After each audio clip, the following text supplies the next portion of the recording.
Hi everyone! Welcome back to my YouTube channel. It's me, Rachel Morales Vlog.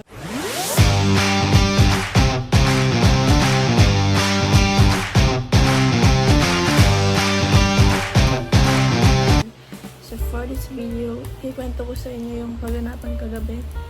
Since dinala nga akong ospital kasi nga sobrang sama na talaga ng pakiramdam ko at hindi ko na kinakaya kasi sumasakit na yung ulo ko, yung katawan ko, pati yung lalamunan ko sobrang sakit na. Tsaka hindi na matigil yung paglalaway natin. Ngayon, okay na siya, hindi na siya masyadong naglalaway. Tsaka, pero masakit pa rin yung lalamunan ko. Ang nabago lang nga, hindi man ako masyadong naglalaway na malaway, mga ganon. Yung magdudura, ganon. Nung pumunta kami sa hospital, siguro mga bandang 10 yun. And then, nung pumasok kami sa hospital, chinek up ako, chinek yung lalamunan ko. Tinanong ako ng doktor kung magpapa-admit ako. Sabi ko, hindi po ako magpapa-admit, magpapa-check up lang po ako. And then, ayun na nga. Pagkatapos nun, binigyan ako ng papel, tsaka nung lagyan na ng ihi natin, ito i-check. Iba pa laboratory. Tsaka kinuha din ako ng dugo dito. Yan. Nakita niyo yung may mark na pula. Siya yan. Tapos, medyo natagalan kami sa hospital kasi matagal ang proseso doon. Buti na lang dumating sila Tita Lorny tsaka si Tito Red. Naging mas madali kasi pinilit nila na ibigay na kasi nga iba na din yung nararamdaman ko. Gusto ko na rin magpahinga kagabi. Tapos kasi nga kagabi hindi na matigil yung iyak ko, yung sobrang sama na talaga ng pakiramdam ko, hindi ko na kaya. Minsan lang talaga ako magkasakit, pero yung sakit na minsan ay grabe naman kung yung mga matagal din ako kasi nagkakasakit eh. First time ko ngayon na magkasakit na wala ang mama ko. Tsaka siguro hindi siya basta nahirapan ako. Naiyak na naman ako tuloy. Kasi first time ko talaga na magkasakit na wala si mama. Kaya mahirap. Mahirap pag walang mama na nag-aasikaso. Buti nandiyan si tita. Si Papa pag nung kinabukasan kasi sumakit yung lalamunan ko. Sabi ko kay Papa, pabilhan mo ko ng gamot, strepsils. Akala ko kasi madadala pa si strepsils. Pero hindi siya dala. Mas talong sumakit yung lalamunan ko. Tapos binila na naman ako ni Papa ng antibiotic. Ay, ano ba yun? Bactidol tsaka Declam. Binilhan niya ako. Tapos ayun na nga, pag papakainin ako ng Papa, sabi ko, hindi ko kayang lunukin niya, masakit. As in, masakit talaga, as in, parang feeling mo yung lalamunan mo na, pag nalunok ko, mapapaganon ka pa, kasi sobrang sakit. Tapos naman, nung dumating na yung result nung pagpa-laboratory ko, di nakuha na nila Tito Red yung papel. Kasi ginawaan ako nauna yung ihi ko kasi nauna naman yung kuhain pala. Tapos, nahuling kunan yung dugo. Tapos yun, nung nakuha na, binigay na sa doktor.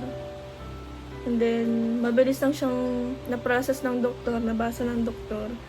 Ayun, sabi ng doktor, medyo daw mataas na yung infection ng dugo ko. Mabuti nga daw at nakapagpa-check up, na-check. At kung hindi, pagkabukas, baka mas lalong malala. Kaya pala ang pakiramdam ko nun, sobrang sama ng pakiramdam ko talaga, as in. Yung ulo ko sobrang sakit, yung katawan ko sobrang sakit. Tapos, puro ako dura. Tapos yung sakit ng lalamunan ko talagang naganto siya. Parang napitik-pitik siya. As in talagang pitik-pitik talaga siya. Kaya hindi ko maiwasan umiyak. Kasi masakit na talaga. Hindi biro talaga itong nararamdaman ko. Grabe, ang sakit. napaka-worst talaga kung bihira lang ako magkasakit. Yun ang masasabi ko. Kasi last time, nagkasakit ako ng chicken pox. Grabe din yun. As in, nagtubig-tubig yung buong katawan ko. Yung ano, yung as in na, ano pa yan. Hanggang umabot ngayon sa mukha din. Pero konti lang naman sa mukha. Karamihan sa likod, grabe. Parang lahat, as in lahat. Buti nga ngayon, no, nag-okay-okay na yung ano ko. Hindi siya nag-peklat. Pero may peklat din ako. Sa bandang ulo, dito sa sa dibdib ko, meron din. So, yung grade 6 ako, nagkalengge ako. Bumaba yung dugo ko. Umabot na lang yung platelets ko ng 19. Yun, halos na si mama nun. Yung kasi mga panahon na yun, si mama talagang aligaga pag kami nagkakasakit. Lagi siyang para siyang laging kinakabahan.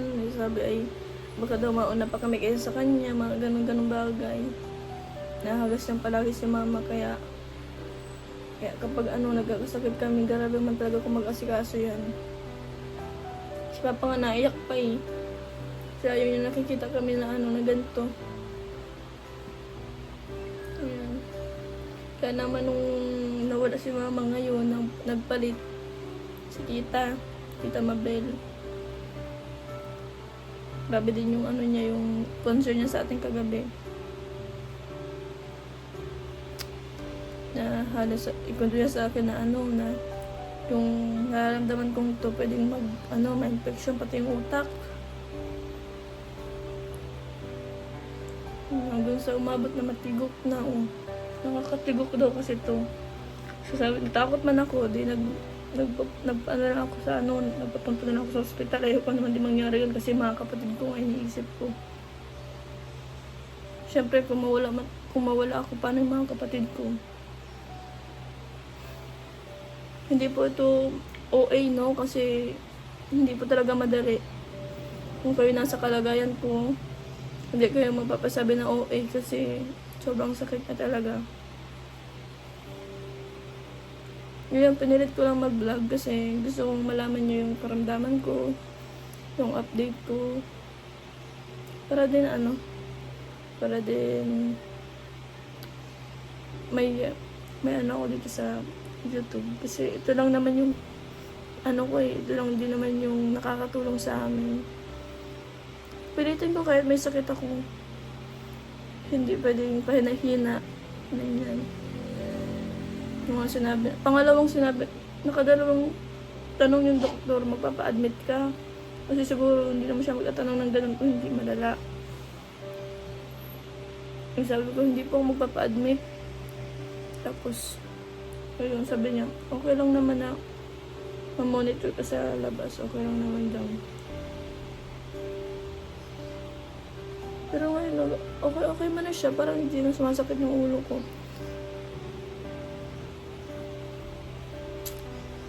Medyo ito na lang yung masakit. Ito masakit dito hanggang dito. Ayan. Hirapan pa rin ako maglunok. Pero kinakaya pa rin. Kasi hindi tayo pwede magpanahina. Tayo lang inaasahan. Tayo lang ang kalakasan ng mga kapatid natin.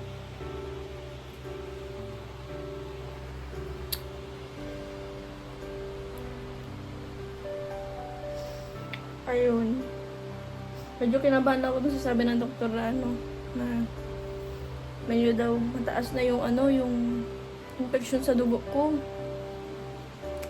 Kinabahan ako dun. Buti na lang talaga nagpa-check up ako. Dahil kung hindi, kung pinagbabukas ko, baka mas lalo pang nagala.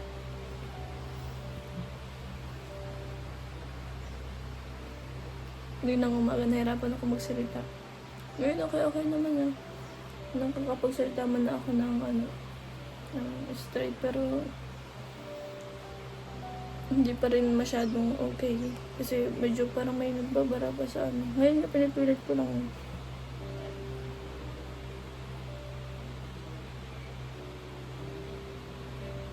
Gabi alauna na ako nakauwi. Tapos pagka alauna, nag-inom ako ng gamot. Siyempre gusto ko lang pasalamatan sila Tita Red. sila Ate Lorny. Kasi talagang concerned din sila. Sila yung nag-asikaso ng ano sa papel. Si Tito Red kanuhan talaga as in. Kasi kung kami lang ni tita, baka umagahin kami dun.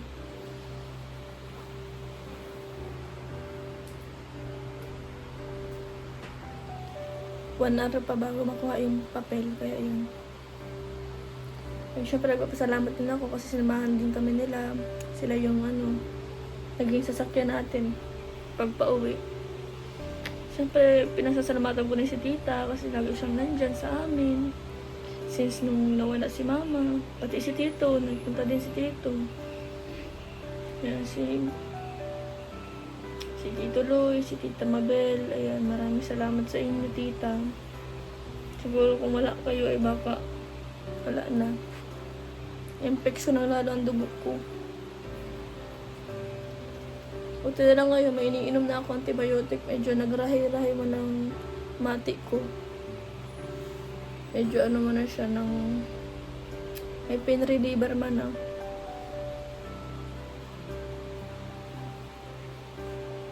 Pero i-monitor pa rin natin kasi hindi natin alam baka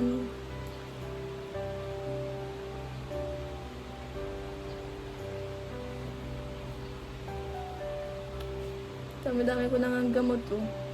Makikita niyo mga gamot ko. Wait, mapakita ko sa inyo mga gamot na binili. Binili ni Papa, binili namin kagabi. Si Papa nakadalawang bili ng gamot. Kita ko sa inyo.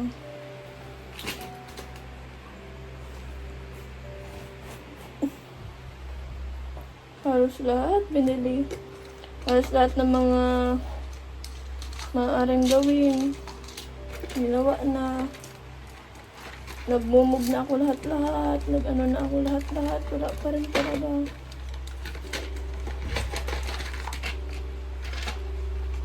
Kaya naman dali-dali sila talaga kanina.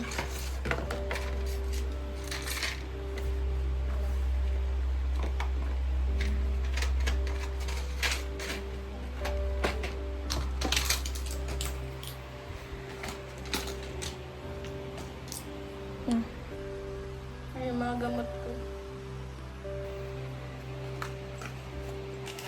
Mamaya maggumumog ako ng Bactidol.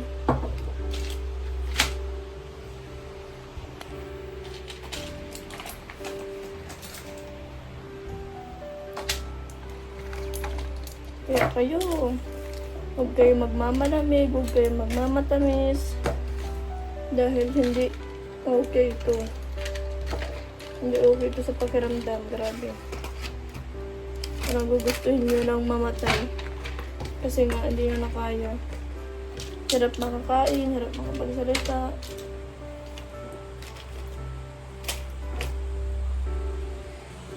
Kaya, kung may mga anak man po kayo, ay naku. Alagaan nyo po, i-monitor nyo po yung mga kinakain nila. Lalo na mga iniinom, mga uso ngayon, sobrang init ngayon. Tag-init ngayon. Siyempre, mahilig ang mga tao sa malalamig. Siyempre, di maiwasan yung matamis, yung ganun. Kasi may matamis na malamig, ganun. Ice candy, shake, na ganun. Nung nag-gym kami nilangga. Ako nun kasi paborito ko yung mango graham shake. Mango graham shake kami ni Parlan that time. And then, pero pagka umaga naman nun, bago kami nag-mango graham shake ni Parlan, sumakit na talaga yung lalamunan ko. Kasi nagkakatutbrush ko lang nun. Maya-maya, sumakit yung lalamunan ko. And then after nun, kami nilangga. Nag-gym kami nilangga. Tapos, nagparay inom ako ng malamig. Kasi yun ang tubig dun sa gym. Walang maimbong. So, malamig ang nandun kasi nasa siya. Ang tawag dun, dispenser. Yung mga ganun. And then, ayun nga. Nagbabakbak ang ating labi.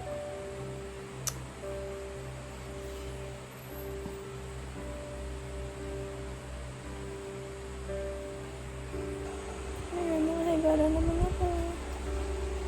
matutulog.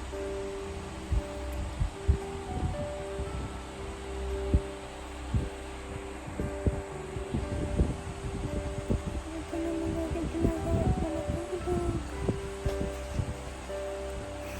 Kung may sakit, tulog. Ayan. Hindi pa ako naliligo.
Hello, Langa. Kamusta ka?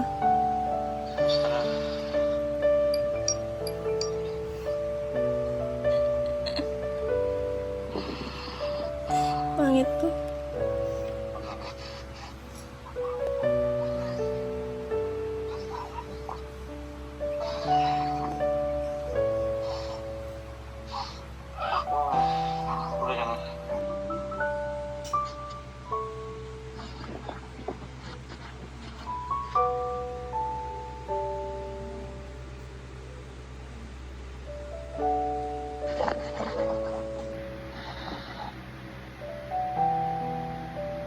Ilang araw maintenance mo?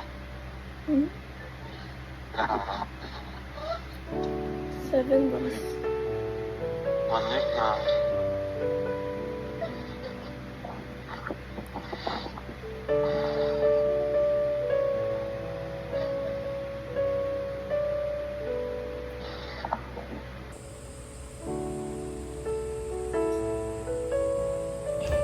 Yung may sakit ka.